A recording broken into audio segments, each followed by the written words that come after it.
Good morning, student. Hope chapter 3 of geography, our changing earth, is clear to you. Now in this module, we will discuss the question answers of this chapter. So let's start. So the first question is, why do the plates move? I have told you in the lesson also why the plates move. The movement of the molten magma inside the earth result in the movement of plates. Why the plate moves? Because of the movement of molten magma inside the earth. What are exogenic and endogenic force?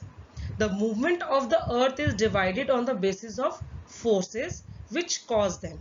And what are the forces? Exogenic and endogenic. So the forces that act in the interior of earth. What is interior of earth? Inside the earth are called endogenic force, and the forces that work on the surface of earth are called exogenic force, and that I have explained you through the flowchart also. I hope exogenic and endogenic forces clear to you. What is erosion? Erosion is defined as a wearing away of the landscape by the different agent like water, wind and ice. The process of erosion and deposition create different landforms on the surface of earth. As you have studied in the class 6 also, what is erosion? So erosion is because of the different agents like water, wind, ice, and this all cause of the process of erosion and deposition that create different landforms on the surface of earth. That also we have studied in the lesson. Next is, how are floodplains formed? You know what is flood? When the water overflow to the level is, then it causes flood. When a river overflow its bank, it resulted in flooding of area surrounding it.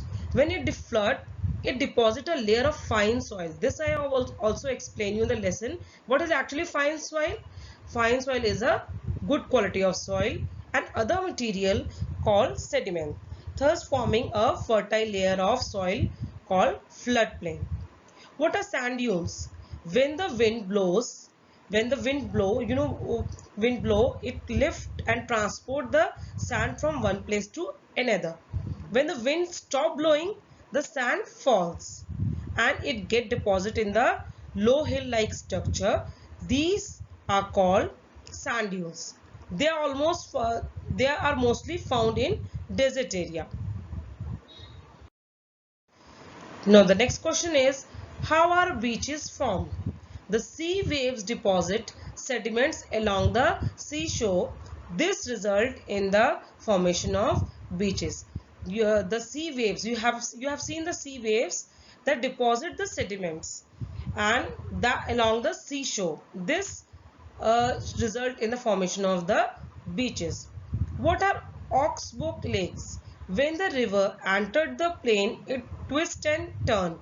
That I have shown you in the diagram also, forming large bend known as meanders, which due course of time the meanders loops start to cut off the river and form cut off lakes.